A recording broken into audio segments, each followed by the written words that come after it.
Chad, I was on your side. I promise you I was until you started lying. Because why would you lie? You too old to be lying that bad. Welcome to my channel. We're here. We break down reality TV shows with laughter and reenactments, all while giving it to you straight with no chaser. Because we don't just watch TV around here. We get into the things of the things. So sit back and relax. I hope you enjoyed the video. Hey y'all, it's Chloe and we're back with another video. Married at First Sight season 19, episode 11. Yeah, I know I'm skipping episode 10, but I feel like we can address a lot of things that happened in that episode in this episode. So don't worry, all the commentary will still be there, okay? But before we go ahead and get into this review, if this is your first time here, sit back, relax, watch the video through. And if you like what you see and you like what you hear, go ahead and hit that subscribe button. If you've been here before, you obviously like it here. So if you have not subscribed, I'm going to need you to go ahead and subscribe because why? I want you here and you like it here, okay? If you are one of my lovely members or subscribers, hey y'all, how y'all doing? I'm doing well. I'm doing okay. I'm back from New Jersey and I'm ready to go ahead and get these daggone reviews done for y'all because like I feel a little bit behind. I feel a little bit behind and I don't like that. I don't like that at all. So let's just go ahead and get into it. So the episode picks up with Britney in the bathroom, okay? Remember, she was at the table. She had to excuse herself because she was very emotional because she's trying to figure out how is it that everyone else understands where she's coming from and Will doesn't get it. Because remember, the ladies were at the table speaking for Britney, all right? Putting Will on the spot. Yeah, that happened. That definitely happened, okay? So Megan's in the bathroom checking up on Britney and Britney's like, do it look like I'm not okay? You were at the table crying, Britney. I mean, the tears were flowing. You had napkins being passed to you, wiping your eyes. You got up, walked away, and started crying in the bathroom. No, you don't look like you're okay. What are you talking about? Megan's like, it just looks like you guys are not in a good spot right now. Well, obviously, because y'all felt like this was the time to go ahead and speak for Britney at this table so that Will could understand where she was coming from. So Britney is in the bathroom crying about how they don't have an emotional connection, right? She's saying she doesn't have emotional connection. He doesn't have an emotional connection. It just is what it is. At this point, she just needs to decide if that's good for her, right? Now, of course, that's not going to be good for you, Britney. But I honestly do feel like you do have an emotional connection, which is why you're in the bathroom crying right now, okay? If we go back to episode 10, because I told you I got to reference some stuff, right? They were sitting down, they were having a conversation about this emotional connection. And he said that the emotional connection could be stronger, which they both agreed implied that there is an emotional connection. So this is why Jalen and Megan speaking up for Britney at this table irritated me so bad because them two had already had this conversation. They had kind of worked out some of the kinks. Of course, they would have to continue having the conversation, but for the most part, they seem to have been a little bit better. Was Britney still a little bit irritated? Absolutely, because they needed to discuss this a little bit more, right? But that's not the point. The point is, when he said the emotional connection could be stronger, it implied to both of them, they agreed that that means that there is an emotional connection. Now, I have some questions for you, Britney. You said that you don't have an emotional connection to him. I feel like that's a lie because you're obviously in here crying. You're crying because you're emotionally invested, and that's perfectly fine. But just because he feels like his emotional connection isn't as strong as yours does not mean that he does not feel an emotional connection.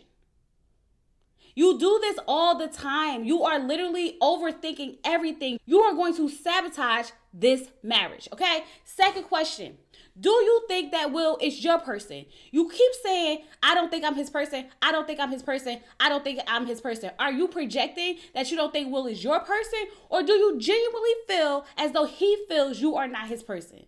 Because as many times as you keep bringing it up and you keep saying it, it's like you're trying to convince yourself that he doesn't think you're his person versus the simple fact that maybe you feel like he's just not your person, and that is okay. But you need to stop projecting. You're projecting a lot. Will imply that there was an emotional connection. Y'all both agreed on it, right? Right. So I feel like all of this that Britney is doing is unnecessary. It is okay for her to feel how she's feeling. But because Megan and Jalen jumped into it, it made her revisit the feelings that she was having. And now she's spiraling in front of everybody. Crazy, okay? So now Megan goes back to the table and she tells Will, you should go check on Britney. Now you could tell that Will had no intentions of going to check on Britney. And I'm like, okay, Will.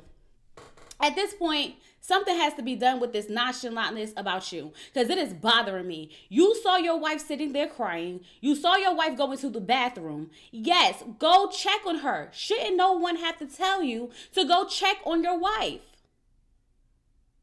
So while I feel like Britney is overthinking and doing the most, it does not help that you don't show any sense of urgency when it comes to how she's feeling. Maybe he's just tired of her and her emotional outbursts, because she does this all the time. Every time they have a conversation, Will says something and she takes it and runs with it in her mind.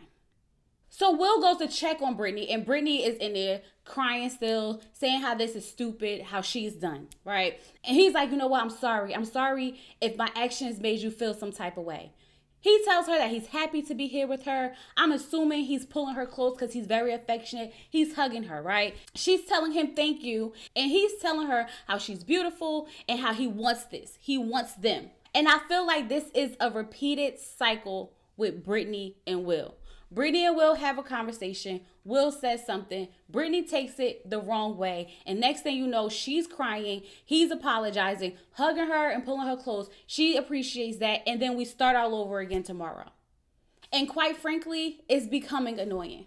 And it's bothering me because I can see the potential. I can see how this can work between Britney and Will. And I'm going to have to side with Belinda on this. Remember when Belinda, Jalen, and Britney were talking? And Britney was telling them about how she doesn't feel like he likes her and this, that, and the other, right? And Belinda said, listen, he's doing things his way because that's the only way he knows how.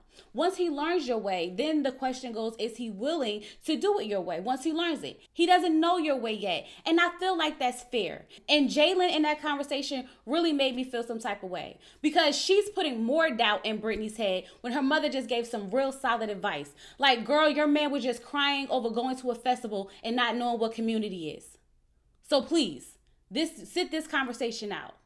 So in a confessional, Will is saying how he wants to show her that they are in this together and that he is committed to this marriage. I feel like after all the outbursts and breakdown that Britney had and all the consoling that he has to do every couple of hours, I kind of believe it. And to be honest with you, I can feel the frustration in Will, because like, girl, you just be doing too much all the freaking time, okay? So now they decide to play truth or dare.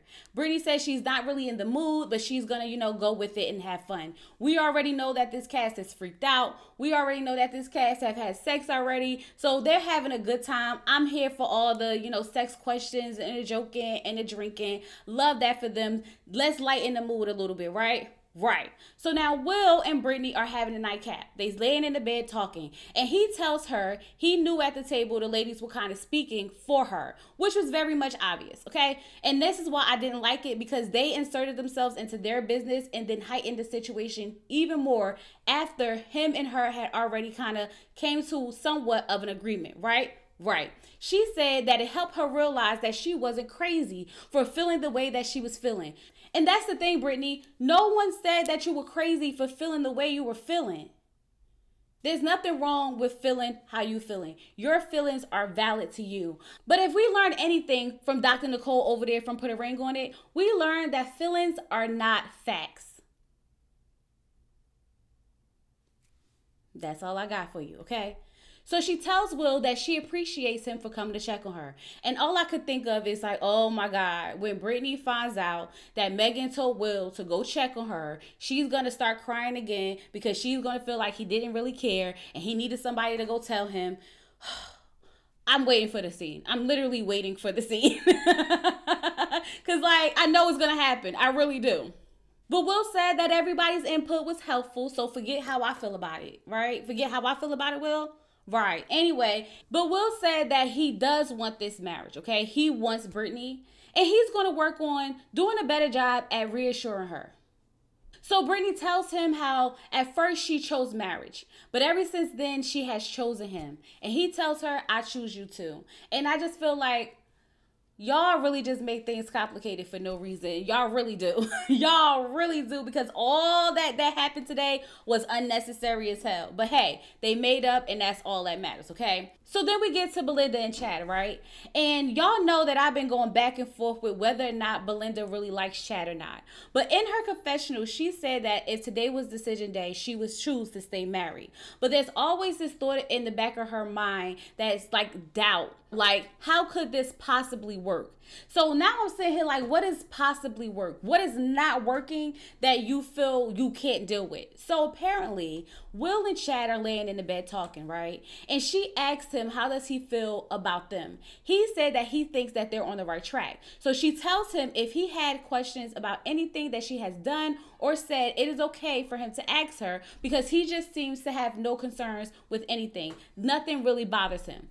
So he lets her know, like, listen, I really don't have no concerns between me and you. My concerns more so is like living in this apartment. I'm not comfortable. There's cameras everywhere. It's a lot going on, right? He's overwhelmed. That's what I'm picking up from this conversation. So she tells him, listen, sometimes I would like for you to come lay down with me, but you like to wind down by yourself. To which he replies that the apartment is so uncomfortable for him. And he's really not fond of sleeping in the bed with the dog. There we go. There's the concerns. So now I understand why Belinda is doubting how could this possibly work. Because she's realizing that he comes in, he sits on the couch, he doesn't come lay with her. There's no intimacy. And we know that for her, that type of intimacy is very, very important. The holding of the hands, the cooking together, the touching, the laying down, the bonding, that type of stuff is very important to her. So now it's all starting to make sense. So when he brought up the simple fact that, he's just not comfortable in this apartment, I'm thinking he feels like maybe it's just cameras watching him. He don't like that. Then he brought up that dog, right? And I was like, oh, okay. So he does have some concerns. He has concerns about the dog. But instead of actually vocalizing that, he's just, but instead of vocalizing that, he decides that he's just going to stay in the living room. So with all that being said, you do have concerns, right, Chad? So once I thought about all of this, something clicked. Something clicked in me, and it's the simple fact that Chad wants control. What Chad was going to do, instead of, saying anything about that dog while they're in this shared space in this apartment, he was going to wait until he moved Belinda into his house. And then now that he's in his house, in his bed, at his home, he was going to tell her, oh, I don't have dogs in my bed. That's what he was going to do. And I don't like that. I don't like that at all. Because if you're going to be one way all the way around. You know you don't like the dog in the bed. Why not mention it to her while y'all in this shared space so that y'all can figure out how to navigate moving forward? In my mind, I'm thinking he was just going to move her into his house and let her know, ain't no dogs in my bed. That's what I was picking up. Y'all let me know if y'all was picking that up. But nonetheless, she doesn't like the feeling of the disconnect. He feels as though once this process is over, they get back into the real world, they'll be just fine. So then we get this scene of Britney and Will on the couch and they're just talking, and you can see that they're starting to learn each other. To me, that's what it looks like, okay? They're having little jokes, and they, going back and forth, cute banter, and you can see their personalities really showing, and you can tell that she's learning him and he's learning her through this whole conversation. And I just need them to stay on this path. And the only thing that I'm thinking while I'm watching this is Will's going to say something, and then she's going to take it and run with it, and we're going to be right back at square one. But that didn't happen. So we're going to leave that scene right there. So Rhonda and Pat are having this little picnic with the grandkids because it's her family reunion type of situation going on. Her stepfather is having some health issues. He's in the hospital. It's a lot going on, right? And Rhonda decides that while the kids is playing on the grass, she's going to bring up to Pat why he decided to go ahead and buy some tickets for his mother's thing without letting her know or discussing it with her and just assuming that she was going to go. What is the actual issue, Rhonda? What is the actual issue? If you can't go, then you tell him you can't go. And he would say, oh, that's understandable because I did get the tickets without you. But instead, you need to make this a big effing thing. At this point, I really feel bad for Pat. I really do. He can't do anything right. He can't have a conversation right. He can't get some tickets. This man came to your whole family reunion and all types of stuff, and you sitting here making a big deal out of a ticket that he bought for his mother's thing. Go away from me with this, Rhonda, because you have been pissing me off, and I've been sparing you. But at this point, I'm getting frustrated. Now she wants to bring up how, oh, and so I told you we should get the calendar. I'll put what I have on my calendar. You put what you have on your calendar. So this way we don't clash. Okay, cool. She got mad because he walked away. He said, I felt like we was having that conversation for a long ass time. And you know what? I believe you. Because Rhonda wants to make everything about her. It has to be her way or no way. Overbearing, exhausting. She is so exhausting. Every scene I watch with her, I'm just sitting here like, shut up. Shut up. Why do you have to make a thing out of everything? And let me tell you something, Rhonda. Let me tell you something. You better have something to do on the day of that event for you to be making this big ass issue. Because if you don't got no plans and you really just making an issue to make an issue, we gonna have a problem, me and you. Pat's telling her, like, I thought we agreed that the calendar was cool. And I'm pretty sure y'all did, Pat. But you know how Rhonda like to drag things on and on and on. According to her, she said that he didn't acknowledge it at all. I don't believe that. I don't believe that. Pat is checked out. And you could just see the defeat in Pat's face. Like, you can see it. It's always something. Like, Rhonda, go to therapy at this point. The daddy issues that you have to be seen and heard, baby girl, go to therapy. You too old for this. Way too old for this. So our next scene is Belinda in the bed on FaceTime, right? So she's talking to Jalen, and apparently Chad and her thought that they weren't going to be filming, all right? So he told her, go get your hair done, this, that, and the other. She made some appointments. Come to find out, the schedules drop, and they are filming. Chad gets upset. He starts texting the producers, telling them what's going on with the schedule, da-da-da-da-da. She got appointments. Things are the things, right? She feels as though, don't include me in that. She told him, I don't have a problem with filming, okay? If you got an issue, keep it on you. Don't add me into it. And here's my thing. I understand why Belinda feels some type of way. She doesn't have an issue. And I understand why he would feel some type of way. He finally feels like, you know what, good, we can breathe. We ain't got to film. And so for him, who knows what he had planned? Who knows what he had set up? And now all of that's kind of ruined. Right? So I get both sides. So Jalen tells her, listen, tell him that you don't have a problem if he has an issue with it. But just tell him don't speak for you. Which I feel is fair. I totally feel like it's fair. So hear me out, y'all. Hear me out. I'm going to put on my wife hat. If my husband was struggling with something, and I clearly can see that he is struggling really bad with this whole process, my thing wouldn't be to tell him, don't speak for me, right? The conversation for me and him would be, how can we make this process a little bit smoother going forward? I know you're frustrated, but we signed up for this. So what do you think we can do to make you feel a little bit more at ease with everything that's going on? Instead of running to somebody else, getting more people involved in what y'all got going on.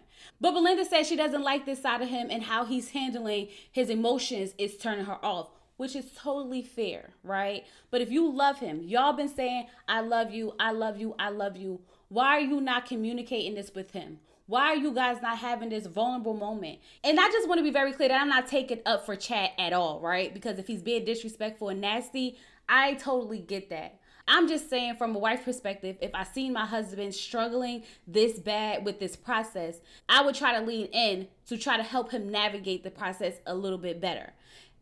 But then again, you know, they don't really know each other. So there's that. Megan and Derek go out to eat. And they're just talking about, you know, family planning. She looks like she's over all of this already. I don't know if this is the hormones or whatever, but Megan does not seem excited about this pregnancy at all. Like, she just looks like she is over it. But I think it might be the hormones just making her tired and maybe a little bit more exhausted than normal. But homegirl looked like, I don't even know how this happened and why did this happen. That's the vibe that I'm getting from Megan. But I do love the fact that for Derek, his main priority is figuring out how to keep her low stress as possible so that she can have a happy, healthy pregnancy and a happy, healthy baby. And I'm here for all of that.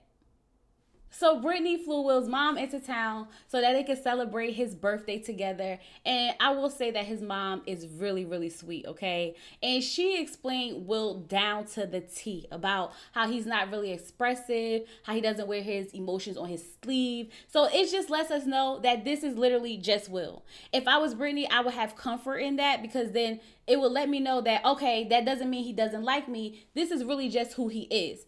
I would feel comfort in that, okay? But she does give them some really, really good advice, okay? She tells them to discuss the good things as well. Don't always just have conversations about the bad things, because then that makes every time y'all have these, you know, discussions, it just seems so negative all the time. And I think that's a good thing for Will and Brittany. It'll give them some balance, because I feel like every time they have deep discussions, it's always negative, always. And Brittany knowing that Will doesn't like big, celebrations and stuff like that, and how she was hoping that, this wasn't too much for him, just lets me know that they are headed in the right direction because she understands him. And he really appreciated that. And I just was sitting here like, why do y'all do this to me, Britney and Will? Why do y'all make me hate y'all as a couple one minute and then make me love y'all as a couple the next? Like, oh my God, get it together. Because this is why it frustrates me so bad, because I see the potential. I really, really do. And if she could get out her mind and he can act a little bit more chalant, we can make this thing work. I promise you we could, okay? So Belinda and Chad go out to eat, and he's telling her how, he had a busy day. He met up with his friend, and he was just talking to his friend. He really needed that, okay? He said that he has been overwhelmed. He is done with this process. He's at the ends of his ropes with everything. Like, he don't want to do this ish no more, basically, right? He told her it has nothing to do with you. It's not about you. It's really about everything else.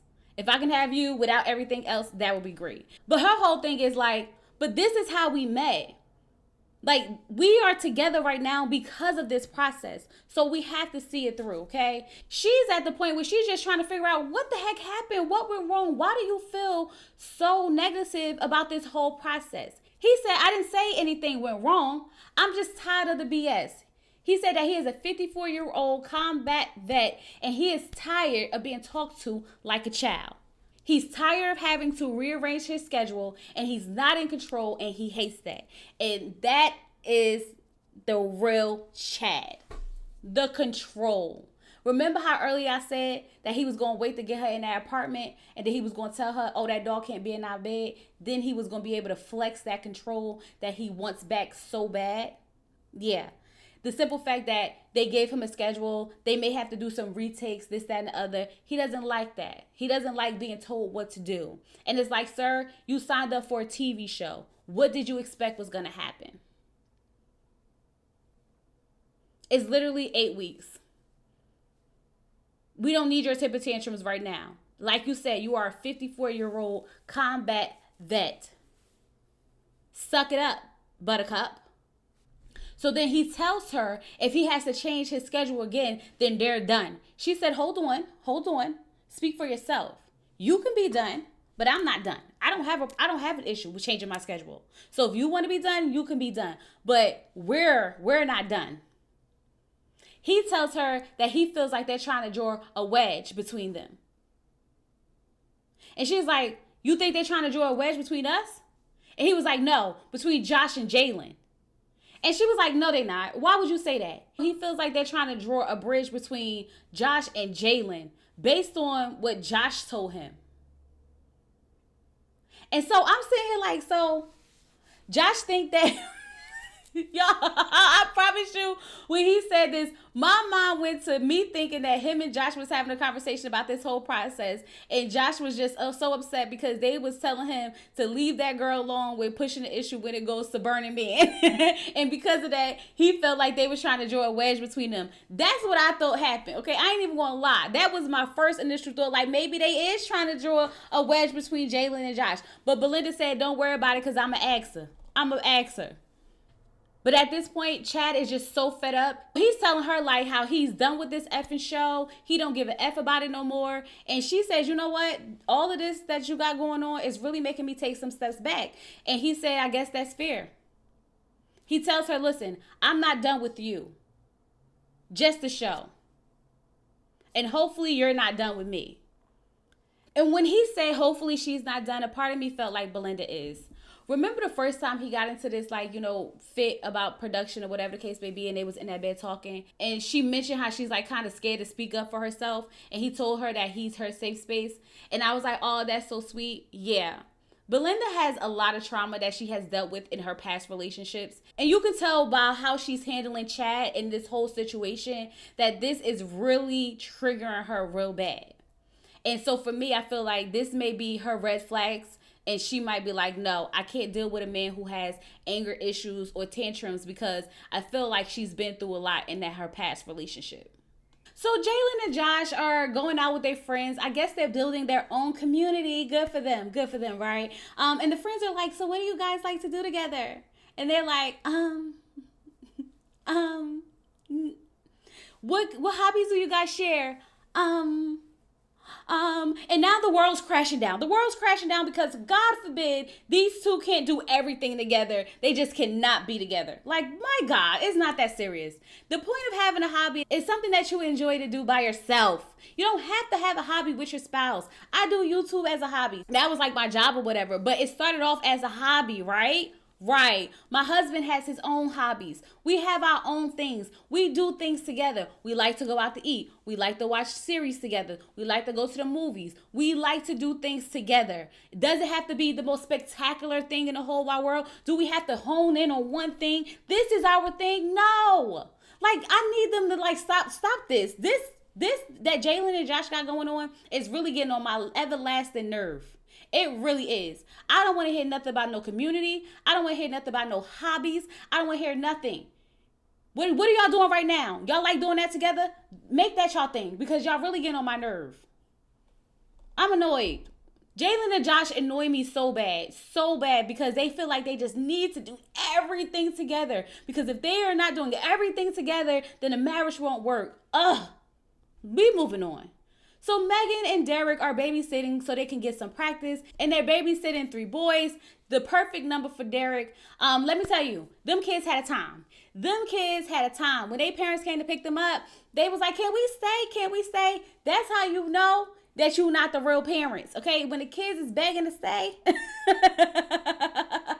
that's how you know that you're not the real parent, okay? But when Megan and Derek are talking, you can just tell that, Derek is loving it, okay? He is like, yes, I'm all in for the 3 kids. And Megan seems to be warmed up to the idea of it because she noticed that the brothers had a bond. But I will say this, for Megan to be able to witness the bond that the children had together, to open up her eyes to having more kids, I think was a wonderful opportunity for them. But I need them to also be very realistic that they were babysitting children who know how to talk, use the bathroom on their own, feed themselves already, okay? Having 3 kids back to back to back is a lot. It will be a lot of work, especially because they don't even know each other for real. They don't even know each other for real, okay? But overall, it was a really nice scene, okay? Let's move on. Will and Britney shared I love yous. Yeah, they shared I love yous. She said she appreciates him and all the things are the things, and she told him that, she loves him. And he pulled her close and he kissed on her and he said, I love you. And I said, ooh, not even I love you too. It was like, I love you. I said, ooh. I can't with Will and Britney. I can't with them because every time I get excited, about a couple on any show, they disappoint me. They disappoint me so bad. So I'm gonna keep it cute for now. Okay. I'm gonna keep it cute. So now Pat is talking to his friend and he's telling him how difficult this has been for him, right? He's telling him how he's feeling a lot of hopelessness and you can see it all on Pat's face, okay? Rhonda is literally killing that man's whole entire spirit, okay? So Rhonda walks in all excited, hi, hey, give everybody hugs, and then they basically sit down, they start talking. And she just start running down a list of all the things that Pat has done over the last couple of days. About how Pat walked away when they was talking about a schedule. About how she was talking about her father and he wasn't listening to her. And his friend is sitting there like, yeah, that's wrong, Pat. I agree, Pat. So here I am thinking that he might be doing a little reverse psychiatry. He might be playing some mind tricks on her because she started crying, right? So I'm thinking she crying because she realized how bad she was making Pat sound because the way his friend kept saying, that's wrong, Pat. Yeah, I agree, Pat. So I'm thinking, oh, Rhonda's finally having a realization that she belittles this man. Maybe that's what is happening. But no. She gets up to walk away and cry because his friend gets it, but he doesn't. Pat, you brought the wrong friend. Because if my friend would have sat up there and took her side after everything I told him, the way he wouldn't be my friend anymore. He would not be my friend anymore. Because what do you mean? I sat here and told you how I'm losing all hope. And you sit there to agree with her. See, he don't know the details because we let Rhonda tell it. We need the details. See, that's the thing. Rhonda really tried to make it seem like Pat was just wrong all the freaking time. Like, no. I didn't like that at all. Because Pat actually looked worse. He looked worse leaving that damn dinner than he did coming in. Ooh, the way I hope he say no on decision day. I really hope he says no on decision day. So Rhonda comes back to the table and he's like, how are you feeling? How are you feeling? And she's talking about how she just feels like Pat just doesn't care. So Pat is telling them about how in his past, he always had to, meet everybody's expectations. He always had to do the most, this, that, and the other. And he's tired of walking on eggshells. And he don't want to do that in this relationship because that's basically what he's been doing the whole time. And his friend tells him, just be you. Just be you. He said the opportunity has been few. And I totally agree. Every time Pat shows an inch of himself, this lady rips him down to shreds. To shreds. But then when she does something, it's, oh, be patient with me. Be patient with me. I'm still learning. But he doesn't get that same grace. Pat, you should have never brought that friend. That was a bad friend to bring. Bad friend to bring. I'm just saying. Because the way I felt looking at this whole scene had me in my feelings. Like, I need to go rescue Pat myself. So now Belinda's talking to Jalen because she want to get down to the bottom of everything. So she told Jalen that, Chad said that Josh said that he feels like, production's trying to draw a wedge in between them. Jalen said he did text Josh, but it wasn't about no wedge in between them. So now Jalen feels like that's weird because, like, why would you lie? Why would you lie about me and Josh like that's not my mother and she's not going to come tell me or talk to me or ask me about it? And I'm like, yeah, that's a weird ass lie. But here's my thing. I'm like, did Josh and Chad have a secret conversation that she don't know about? Could Chad be telling the truth and they just don't know that the conversation happened? Get Josh on the phone. That's who we need to be talking to. Because just because Jalen was there for that text message doesn't mean that that's the only text exchange that they had. You know what I mean?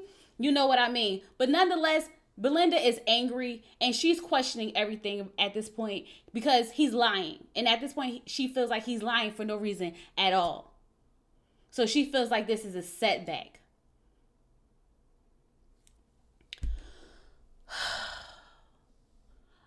I came into this season thinking we had hope. And I don't know, y'all. I'm losing all hope for these couples. I thought we was going to have some good endings. At this point, I don't know how good the endings are looking. I'm going to be honest with you, for real, okay?